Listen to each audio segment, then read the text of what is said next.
الحمد للہ الذی ہدانا سواء الطریق وجعل لنا التوفیق خیر رفیق والصلاة والسلام علی من ارسلہ ھدی وبالاہتداء حقیق ونورا بہ الاقتداء یلیق وعلی آلہ واصحابہ الذین صعدوا فی مناہج الصدق بالتصدیق وصعدوا فی معرج الحق بالتحقیق اما بعد فاعوذ باللہ من الشیطان الرجیم بسم اللہ الرحمن الرحیم رب یسر ولا تعسر وتمم بالخیر رب اشرح لی صدری ویسر لی امری واحلل عقدۃ من لسانی یفقہوا قولی اللہم ارحمنا بالقرآن العظیم۔ باب العلم انواریہ ایجوکیشنل سوسائٹی و جامعہ انواریہ حیدرآباد انڈیا کے زیر اہتمام سورہ بقرہ کا درس بفضلہ تعالی قسط وار جاری ہے۔ آج کا درس آیت نمبر 21 سے شروع ہوتا ہے۔ یا ایھا الناس اعبدوا ربکم الذی خلقکم والذین من قبلکم لعلکم تتقون۔ اے لوگو، یا ایھا الناس، اے لوگو، پہلے میں اپنا ترجمہ اپنی طرف سے ترجمہ پیش کروں گا اور بہت مختصر تفسیر جو مجھے پسند آئے گی وہ پیش کروں گا۔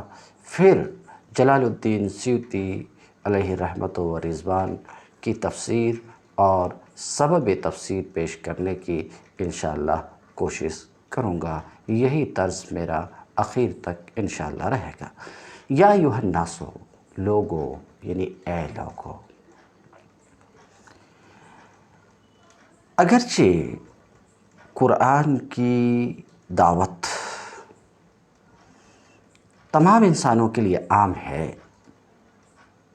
قرآن کی جو دعوت ہے تمام انسانوں کے لیے عام ہے، مگر قرآن کی دعوت سے فائدہ اٹھانا یا نہ اٹھانا ان لوگوں کی اپنی آمادگی اور اس آمادگی کے مطابق اللہ تعالیٰ کی توفیق پر منحصر ہے۔ اسی وجہ سے اس آیت سے پہلے انسانوں کے درمیان فرق کر کے واضح کر دیا گیا کہ کس قسم کے لوگ اس کتاب کی رہنمائی سے فائدہ اٹھا سکتے ہیں، جس کی تفصیل ھدی للمتقین الذین میں جس کی تفسیر گزر چکی ہے، اور کس قسم کے لوگ فائدہ اس کتاب سے نہیں اٹھا سکتے ہیں، اس کی تفصیل بھی اسی کے بازو میں ان الذین کفروا سواء علیہم اانذرتہم ام لم تنذرہم لا یؤمنون، ختم اللہ، وہاں اس کی تفسیر گزر چکی کہ جو اس قسم کے لوگ ہیں جنہوں نے بالعزم حق کو ٹھکرایا اور جنہوں نے یہ فیصلہ کیا کہ ناحق سے ہی ہمیں جوڑ کر کے رہنا ہے اور کسی طریقے سے حق کا چہرہ نہیں دیکھنا ہے، اس قسم کے لوگ اس کتاب سے فائدہ نہیں اٹھا سکتے۔ یہ بات پیچھے گزر چکی اور اس بات کو میں ان الذین کفروا سواء علیہم الآیہ، پوری آیت آپ پڑھ لیجئے، اس کے ذیل میں بیان کر چکا ہوں۔ اس کے بعد یا ایھا الناس، تمام نوع انسانی کے سامنے، تمام نوع انسانی کے سامنے وہ اصل بات پیش کی جاتی ہے۔ یہ ایک تفسیر ہے، آپ چاہیں اس تفسیر کو قبول کریں یا ایک دوسری تفسیر ہے جو مفسر کر رہے ہیں کہ ناس سے مراد مکہ والے ہیں، وہ موقع پر میں بیان کروں گا۔ تو آپ یہ نہیں سمجھیے گا کہ اس تفسیر میں ایک ہی آدمی کا درس ہے اور کہیں ناس سے مراد عام انسان لے رہے ہیں، چاہے مکہ والے ہوں، چاہے مدینہ والے ہوں، چاہے کہیں والے ہوں۔ ایک ہی درس میں ناس سے مراد عام انسان بھی لے رہے ہیں، اور ناس سے مراد خاص انسان یعنی خاص مکہ والے بھی لے رہے ہیں۔ ایک ہی آدمی کے ایک درس میں ناس کی 2 تفسیر گزر رہی ہے، تو اس سے آپ کے ذہن میں خلجان نہیں ہونا چاہیے، اس لیے کہ یہ 2 تفسیر ہے۔ اس آیت کی بعض مفسر نے یہ تفسیر کی جو ابھی بیان کر رہا ہوں، اور ایک دوسری تفسیر بھی اس آیت کی گئی جو مفسر نے بیان کی کہ یہاں پر ناس سے مراد اہل مکہ ہے فلاں دلیل سے۔ آپ کا دل جس تفسیر کی طرف مائل ہو 2 تفسیر میں سے اسے اپنا لیں۔ بہت مرتبہ آپ ایسا دیکھیں گے ایک ہی درس میں ایک تفسیر دوسرے تفسیر سے آپ کو مختلف بھی نظر آئے گی، تو اس سے آپ کے ذہن میں بدگمانی پیدا نہیں ہونا چاہیے مدرس کے تعلق سے۔ یہ ایسا اس وجہ سے ہوا ہے اور ہوتا ہے اور ہوگا بھی کہ ایک آیت کی تفسیر میں کئی مرتبہ مفسرین سے چند اقوال ہوتے ہیں، تو مجھے جو قول پسند ہوتا ہے، پہلے جو تفسیر مجھے اچھی لگتی ہے پہلے اسے میں آپ کے سامنے رکھنے کی کوشش کرتا ہوں، پھر دوسری تفسیر کو میں آپ کے سامنے رکھتا ہوں، اور اگر کوئی تیسری تفسیر بھی قابل بیان ہوتی ہے تو اسے بھی میں آپ کے سامنے رکھنے کی کوشش کرتا ہوں۔ بہرحال یا ایھا الناسو، لوگو، تو کہا اس کے بعد اب تمام نوع انسانی کے سامنے یہ کتاب، اللہ کی کتاب یعنی قرآن، وہ اصل بات پیش کرتی ہے جس کی طرف بلانے کے لیے یہ قرآن آیا ہے۔ کیا؟ یا ایھا الناس اعبدوا ربکم الذی خلقکم والذین من قبلکم لعلکم تتقون۔ لوگو بندگی اختیار کرو، اعبدوا بندگی اختیار کرو۔ ابھی تفسیر میں توحید سے بھی اس کی تفسیر کی جائے گی۔ بندگی اختیار کرو ربکم الذی خلقکم، اپنے اس رب کی جو تمہارا، والذین من قبلکم، اور تم سے پہلے جو لوگ گزرے ہیں ان سب کا خالق ہے۔ کیا دعوت ہے قرآن کی؟ بندگی اختیار کرو لوگو، کس کی؟ اپنے اس رب کی جو تمہارا بھی خالق ہے اور تم سے پہلے جو لوگ گزر چکے ہیں ان کا بھی خالق ہے۔ اپنے اس رب کی بندگی اختیار کرو، اپنے اس رب کو ایک مانو، یہ دوسری تفسیر ہوئی۔ بندگی اختیار کرو یہ ایک تفسیر ہوئی۔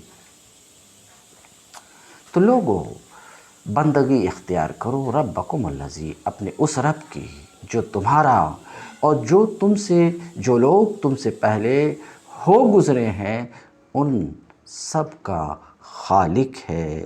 جو تم سے پہلے جو لوگ ہو گزرے ہیں ان سب کا خالق ہے۔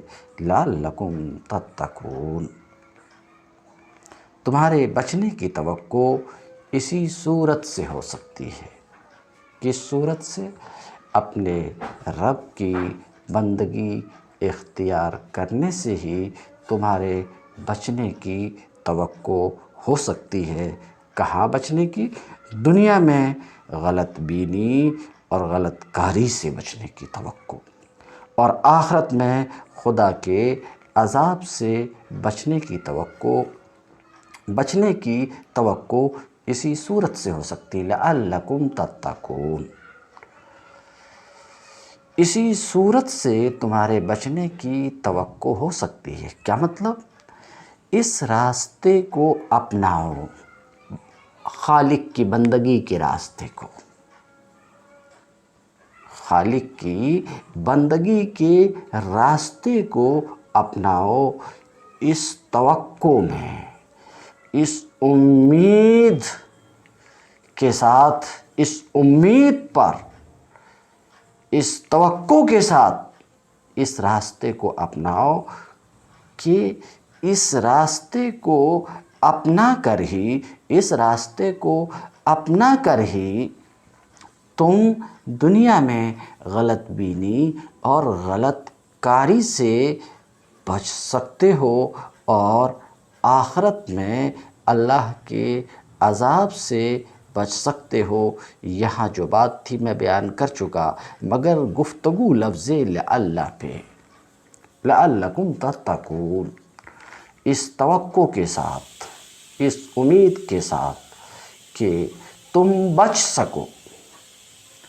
مطلب یہ ہے کہ بندگی اختیار کرنے کا لازمی نتیجہ یہ نہیں ہوتا، خواہ عبادت بندگی کے معنی میں ہو یا توحید کے معنی میں، یہ مطلب نہیں ہے کہ جو بندگی اختیار کر لے وہ لازمی طور پہ دنیا میں غلط بینی اور غلط کاری سے بچ جائے۔ جو اللہ کو ایک مان لے، جو اللہ کو ایک مان لے، یہ اس بات کو مستلزم نہیں ہے، یہ لازمی نہیں ہے کہ ایک مان لینے سے دنیا میں غلط بینی اور غلط کاری سے بچ جائے، یہ بات لازمی نہیں ہے، اور صرف ایک مان لینے سے ہی جہنم کے عذاب سے بالکل بچ جائے، یہ بات لازمی نہیں ہے، یہ بات لازمی نہیں ہے۔ اس لیے اللہ کا لفظ یعنی اس توقع پر کہ یہی ایک صورت ہے،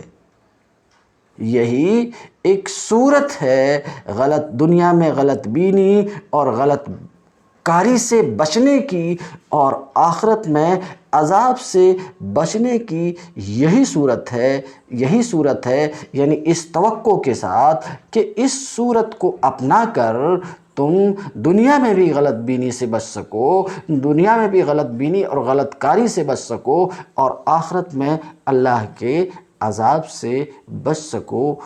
اس بات کا افادہ لفظ لعلہ سے ہو رہا ہے، مگر لعلہ پہ مفسر جو گفتگو کریں گے اس کو بھی انشاءاللہ میں عنقریب پیش کرنے والا ہوں۔ اب ترجمہ اور ایک تفسیر سماعت فرمانے کے بعد اب ہم دیکھتے ہیں کہ اس آیت کی تفسیر میں مصنف کیا کہتے ہیں۔ تو مصنف کہتے ہیں یا ایھا الناس، اے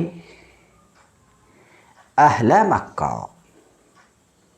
اہل مکہ بھی پڑھ سکتے ہیں، اہل مکہ پڑھے تو اسے خبر مبتدائے محذوف ہم کی بنائے جو ضمیر ناس کی طرف پلٹ رہی، اور اگر ہم نے اہل مکہ پڑھا تو اس کا مطلب یہ ہے کہ ناس جو منادہ ہے، ناس منادہ ہے اور ناس منادہ مفرد ہے، سمجھ رہے ہیں، اس وجہ سے مبنی علی الضم ہے، اور ناس کی تفسیر اہل سے کی جا رہی، منادہ مضاف ہے، اور منادہ مضاف کا اعراب آپ کو معلوم ہے، منادہ مضاف کا اعراب آپ کو معلوم ہے کہ اس پر نصب آتا ہے مضاف پر، جیسے یا عبداللہ ہے، یا رسول اللہ ہے، یا حبیب اللہ ہے۔ تو چونکہ یہ منادہ کی تفسیر ہے اس لیے اہل مکہ، مکۃ، اس کو پڑھا جا سکتا ہے۔ بہرحال تو کیا تفسیر کر رہے ہیں؟ یا ایھا الناس، اے لوگو، ناس کی تفسیر اہل مکہ سے کر رہے ہیں۔ اے لوگو یعنی ناس کا لفظ تو عام ہے، مگر انہوں مخصوص کر رہے ہیں کس کے ساتھ؟ مکہ والوں کے ساتھ، مکہ والوں کے ساتھ۔ اس تفسیر کی وجہ کیا ہے کہ یہاں پر ناس کو انہوں نے اہل مکہ کے یعنی ناس سے، مفسر نے بتایا کہ ناس سے مراد اس جگہ اہل مکہ ہیں، یعنی مخاطب یہاں اہل مکہ ہیں۔ یہ جو تفسیر ہے اس کی وجہ یہ ہے کہ حاکم نے ابن مسعود کی جو روایت پیش کی ہے کہ الناس سے خطاب اہل مکہ کو ہے، حاکم نے حضرت عبداللہ ابن مسعود رضی اللہ تعالی عنہ سے جو روایت پیش کی ہے، اور وہ یہ ہے کہ الناس سے مراد اہل مکہ ہیں، اور الذین آمنوا سے خطاب، الذین آمنوا سے قرآن میں جہاں خطاب ہے تو الذین آمنوا سے خطاب اہل مدینہ کو ہوتا ہے۔ اس وجہ سے ناس کی تفسیر مفسر نے اہل مکہ سے کی۔ اگر اس پر سوال کریں کہ یہ سورہ تو مدنیہ ہے تو مدنیہ ہونے کے باوجود مکہ والے کیسے مخاطب ہو سکتے؟ جواب، سورہ کا مدنیہ ہونا اہل مکہ کے مخاطب ہونے کے منافی نہیں ہے۔ کہیں سے کسی کو خطاب کیا جا سکتا، یہ بات بالکل واضح ہے، اس میں زیادہ وقت برباد کرنے کی ضرورت نہیں ہے۔ ہاں، یہ بات تو رہی، اسی وجہ سے مفسر نے ناس کی تفسیر اہل مکہ سے کی، مگر حاکم کی پیش کردہ یہ روایت کوئی قاعدہ کلیہ نہیں ہے کہ قرآن میں ہر جگہ جہاں ناس ہے یا ایھا الناس ہے وہاں مخاطب اہل مکہ ہی ہیں، اور الذین آمنوا کے مخاطب اہل مدینہ ہی ہیں، یہ قاعدہ کلیہ نہیں ہے، بلکہ حضرت عبداللہ ابن مسعود رضی اللہ تعالیٰ کا مقصد یہ ہے کہ عام طور پہ اکثر قرآن میں یا ایھا الناس کے ذریعے سے مخاطب اہل مکہ کو کیا گیا ہے، اور الذین آمنوا کے ذریعے سے مخاطب اہل مدینہ کو کیا گیا، یہ ان کی مراد ہے۔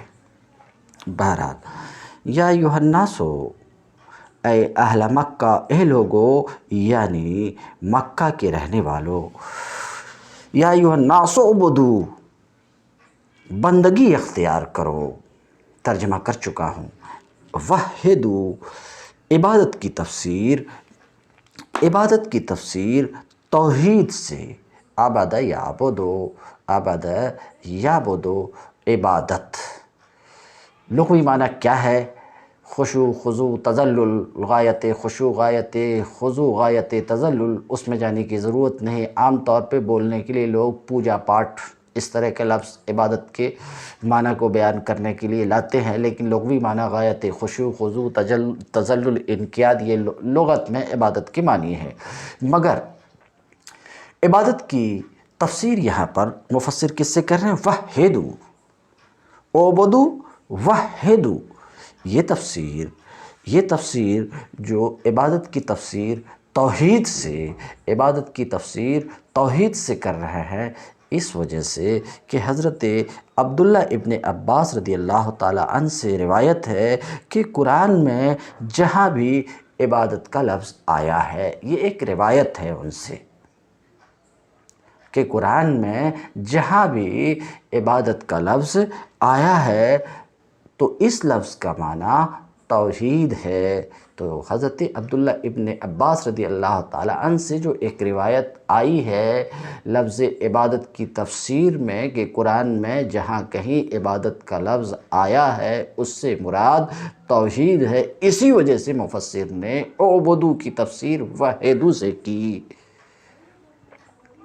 اس کی وجہ کہ قرآن میں عبادت کا لفظ بولا گیا ہے، اور اس سے مراد توحید یعنی اللہ کو ایک ماننا، معبود کو ایک ماننا، یہ لفظ بولا گیا ہے اور توحید مراد ہے۔ تو اس کی وجہ میں بغوی نے ذکر کیا کہ وجہ یہ ہے کہ عبادت وجود میں آتی ہی نہیں ہے توحید کے بغیر چونکہ عبادت وجود میں نہیں آتی، تو توحید یہ سبب اور عبادت مسبب، تو مسبب بول کر کے سبب مراد لیا گیا مجازاً، اور یہ کلام عرب میں شائع اور ضائع ہے۔ تو حضرت عبداللہ ابن عباس رضی اللہ تعالیٰ عنہ سے جو روایت ہے کہ قرآن میں جہاں کہیں عبادت کا لفظ آیا ہے تو اس کا معنی توحید ہے، اسی وجہ سے اعبدوا کی تفسیر مصنف وحدوا سے کر رہے ہیں۔ اے لوگو یعنی اے مکہ والو، وحدوا، اپنے رب کو ایک مانو، وحدو اعبدوا ربکم اے وحدوا ربکم، اپنے رب کو ایک مانو، الذی خلقکم، جس نے، اپنے رب کو جس نے پیدا کیا تم کو، اے انشأکم، جس نے، خلق یعنی بنانا، پیدا کرنا، جس نے پیدا کیا تم کو، ولم تکونوا شیئا، درا حالے کہ تم کچھ نہ تھے، اپنے اس رب کو ایک مانو جس نے تم کو بنایا اس حال میں کہ تم کچھ نہ تھے، والذین من قبلکم، جس نے پیدا کیا تم کو اور ان لوگوں کو جو تم سے پہلے ہو گزرے ہیں۔ کہتے ہیں خلق ہے، نکال کر کے اشارہ کرنا چاہ رہے ہیں کہ یہاں پر واو عاطفہ جو ہے یہ خلق پر معطوف ہے، تو عبارت یہ ہوئی اعبدوا یا ایھا الناس اعبدوا ربکم الذی خلقکم والذین وخلق الذین، پیدا کیا تم کو اور پیدا کیا ان لوگوں کو جو تم سے پہلے ہو گزرے ہیں، لعلکم تتقون، اس توقع کے ساتھ کہ تم بچ سکو۔ کس سے بچ سکو؟ ایک تفسیر گزر چکی، دنیا میں غلط بینی اور غلط کاری سے، اور آخرت میں اللہ کے عذاب سے، آخرت میں اللہ کے عذاب سے ایک دوسری تفسیر، اس امید پر کہ تم بچ سکو۔ کیسے بچ سکو؟ بے عبادت ہی، ایک مانو، کیسا؟ بے عبادت ہی، اسے ایک مان کر بچ سکو اللہ کے عذاب سے آخرت میں، اور دنیا میں غلط بینی و غلط کاری سے کیسے بچ سکو؟ بے عبادت ہی، اس کی بندگی بجا لا کر کس سے بچ سکو؟ عقابہ، اس کے سزا سے۔ بات ختم ہوئی۔ وَلَعَلَّ فِي الْأَصْلِ لِلتَّرَجِّي وَفِي كَلَامِهِ تَعَالَى لِلتَّحْقِيق، اس جگہ آیت میں، آیت کا جو ٹکڑا ہے لَعَلَّكُمْ تَتَّقُونَ، ایسا کرو، اپنے رب کو ایک مانو، لَعَلَّكُمْ تَتَّقُونَ۔ اب ان کی تفسیر کے مطابق یقیناً تم، ان کی تفسیر کی یقیناً تم ایسا کرنے سے، اس راستے پر چلنے سے، کون سے راستہ؟ توحید کے راستے پر چلنے سے، تتقون، بچو گے، کس سے؟ اللہ کے عذاب سے، بے عبادت ہی عقابہ، اس کی عبادت کے ذریعے سے ہی اس کے عذاب سے بچو گے۔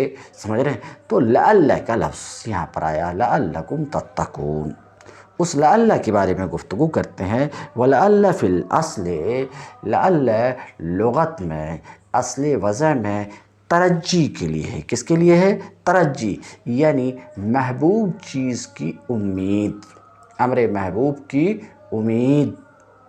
تو لعل اصل وضع میں کس کے لیے ہے؟ امر محبوب کی طمع کے لیے۔ کچھ لوگوں نے اس کی تعبیر توقع سے کی ہے، اس توقع کے ساتھ کہ تم بچ سکو۔ بعضوں نے اس کی تعبیر کس سے کی ہے؟ توقع سے کی ہے۔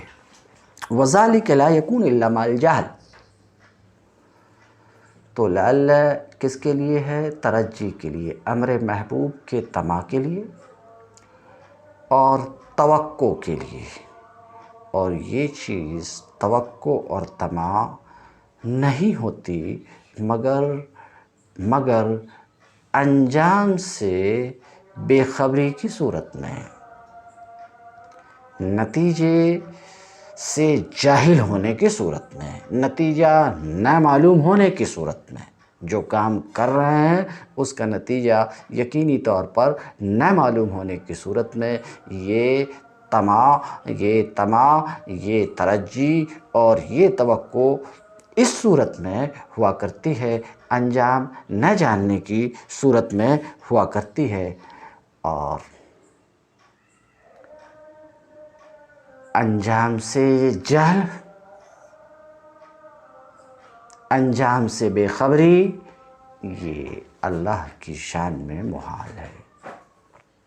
ایسا کرو، امید کہ تم ایسا کرنے سے، توقع ہے کہ ایسا کرنے سے تم اللہ کے عذاب سے بچو گے۔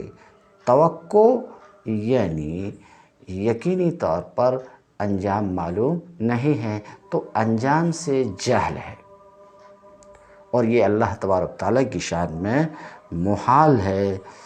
تو ظاہر سی بات ہے اب یہاں لعل کی تعویل ضروری ہے۔ تو تعویل کرتے ہوئے مفسر کہتے ہیں کہ لعل اصلی وجہ میں تو ترجی کے لیے ہے، توقع کے لیے ہے، اصلی وجہ میں توقع کے لیے ہے، مگر اللہ کے کلام میں لعل کا لفظ آئے تو اب اللہ کے کلام میں لعل کا لفظ تحقیق وقوع کے لیے آتا ہے، جس طریقے سے ان تحقیق وقوع کے لیے آتا ہے۔ تحقیق وقوع یعنی یقیناً یہ چیز ہو کر کے رہے گی، تو بقول ان کے معنی یہ ہوا کہ اے لوگو اپنے رب کو ایک مانو، اپنے رب کو ایک مانو، لعلکم تتقون، اپنے رب کو ایک مانو، یقیناً ایسا کرنے سے تتقون، یقینی طور پر رب کی توحید کے ذریعے سے یقینی ایسا کرو گے تو یقینی طور پر توحید کے ذریعے سے تم اللہ کے عذاب سے بچو گے۔ تو تعویل کی طرف اشارہ کرتے ہوئے کہہ رہے ہیں، مصنف کہہ رہے ہیں کہ لعل اللہ تعالیٰ کے کلام میں تحقیق کے لیے یعنی تحقیق وقوع کے لیے آتا، اس لیے کہ کریم امید نہیں دلاتا مگر اس چیز کی جسے وہ کرے گا۔ کرخے کہتے ہیں کہ مفسر کی، مصنف کی اس تفسیر میں کہ لعل اللہ کے کلام میں تحقیق کے لیے، تحقیق وقوع کے لیے، جہاں بھی لعل کا لفظ اللہ کے کلام میں آیا ہے وہ تحقیق کے لیے ہے۔ کرخی کہتے ہیں کہ مصنف کے اس کلام، اس جملے میں نظر ہے، اس لیے کہ اللہ کے کلام میں بہت سے مواضع پر، کلام اللہ میں، اللہ کی کتاب میں بہت سی جگہوں میں لعل یہ تحقیق کے لیے نہیں آیا ہے۔ اذهبا الى فرعون لعلہ، ظاہر سی بات ہے وہاں پہ لعل تحقیق کے لیے نہیں ہے۔ اس طریقے سے کرخی کہتے ہیں اللہ کے کلام میں بہت مواقع، ایک جگہ نہیں، بہت مواقع میں لعل کا لفظ تحقیق کے لیے نہیں آیا ہے، تحقیق کے لیے نہیں آیا۔ تو یہ کلیہ جو مصنف نے پیش کیا، کون سا کلیہ مصنف نے پیش کیا؟ فی کلام ہی تعالیٰ للتحقیق، کہ لعل کا لفظ اللہ تبارک تعالیٰ کے کلام میں تحقیق کے لیے ہے، یہ کلیہ مسلم نہیں ہے۔ اب جو انہوں نے نظر پیش کی کہ لعل اللہ کے کلام میں، مصنف کا ایسا کہنا لعل اللہ کے کلام میں تحقیق کے لیے ہے، یہ غیر مسلم ہے، اس میں نظر ہے، تو پھر اشکال کا جواب کیا ہوگا؟ کہ پھر تو اللہ تعالیٰ کا انجام سے بے خبر ہونا لازم آئے گا۔ اس کا جواب کیا ہوگا؟ تو اس کے جواب کہتے ہیں، محال کا جواب یہ ہے کہ لعل اصل وضع میں ترجی، طمع کے لیے ہے۔ کس کے لیے ہے؟ طمع کے لیے ہے، توقع کے لیے ہے۔ یہ طمع اور توقع مخاطب کی طرف نسبت کرتے ہوئے ہے، اللہ تبارک تعالیٰ کی طرف نسبت کرتے ہوئے نہیں۔ یعنی اللہ رب العزت یہ فرما رہا کہ تم اس راستے پر چلو، توحید کے راستے پر چلو، اس امید کے ساتھ، اس طمع کے ساتھ، اس توقع کے ساتھ، سمجھ رہے ہیں، اس توقع کے ساتھ کہ اس راستے پر چلنے سے تم بچو گے، کس سے؟ دنیا میں غلط بینی و غلط کاری سے، غلط بینی اور غلط کاری سے، اور آخرت میں اللہ کے عذاب سے۔ وَلَعَلَّ فِي الْأَصْلِ لِلتَّرَجِّي، اور لعل اصلی وضع میں ترجی کے لیے ہے، مگر یہی لعل کا لفظ اللہ تعالیٰ کے کلام میں تحقیق کے لیے ہے۔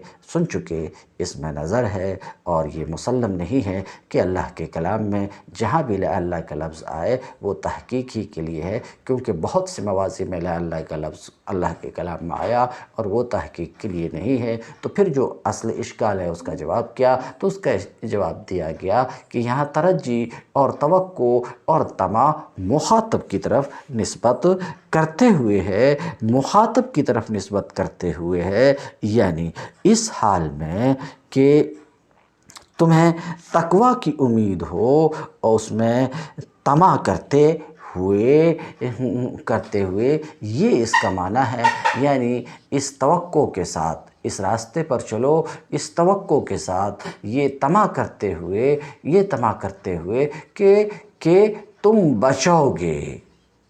کس سے بچو گے؟ دنیا میں غلط بینی و غلط کاری سے، اور آخرت میں اللہ کے عذاب سے، اس توقع کے ساتھ اس راہ کو، اس راستے کو اپناؤ۔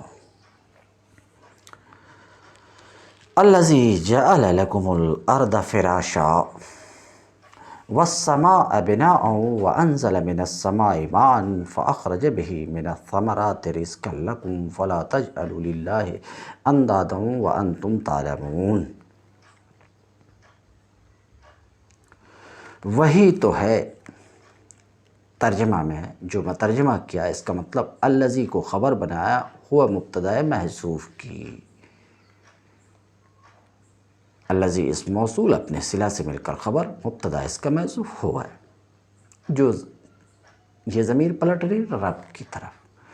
وہی تو ہے جس نے تمہارے لیے زمین کا فرش بچھایا، الذی جعل لکم الارض فراشا، جس نے تمہارے لیے لام انتفاع کے لیے، یعنی تمہارے فائدے کے لیے زمین کا فرش بچھایا، والسماء بناء، اور آسمان کی چھت بنائی، وانزل من السماء ماء، اور اوپر سے پانی برسایا، وانزل من السماء ماء فاخرج به من الثمرات رزقا لکم، اور اس کے ذریعے سے ہر طرح کی پیدوار نکال کر تمہارے لیے رزق بہم پہنچایا۔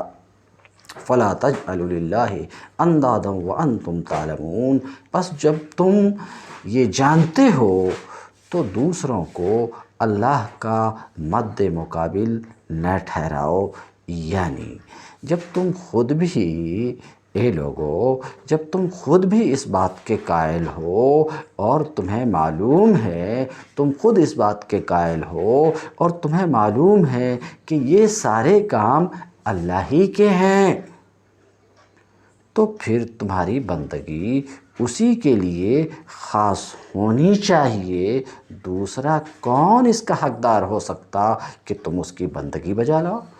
دوسروں کو اللہ کا مد مقابل ٹھہرانے سے مراد یہ ہے کہ بندگی وہ عبادت کی مختلف قسموں میں سے کسی قسم کا رویہ خدا کے سوا دوسروں کے ساتھ برتا جائے۔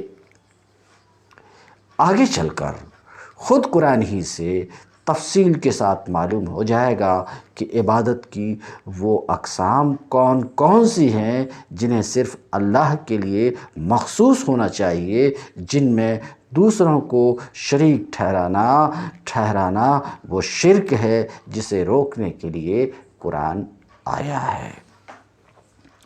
الذی جعل لکم الارض فراشا، جعل ای خلق، جس نے بنایا، پیدا کیا تمہارے لیے زمین کو، تمہارے فائدے کے لیے زمین کو، فراشا بچھونا، حال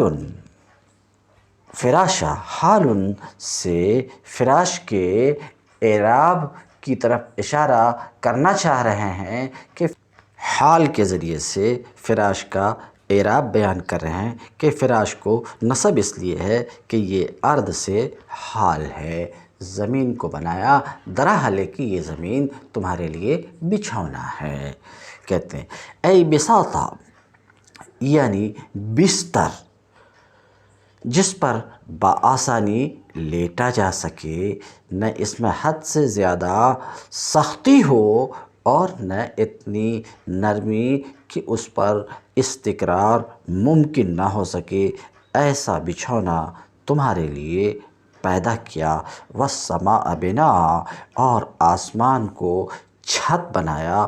سقفا، بنا کی تفسیر سقف سے کر رہے ہیں کیونکہ ایک دوسری آیت میں بنا کی جگہ سقف کا لفظ آیا، اور قرآن کی تفسیر کا طریقہ یہ ہے کہ قرآن کی تفسیر اگر قرآن سے ہو سکے تو قرآن کی تفسیر قرآن ہی کے ذریعے کی جائے، تو ایک دوسری آیت میں بنا کی جگہ سقف آیا، اس وجہ سے مفسر نے بنا کی تفسیر یہاں پر سقف سے کی اور آسمان کو چھت بنایا۔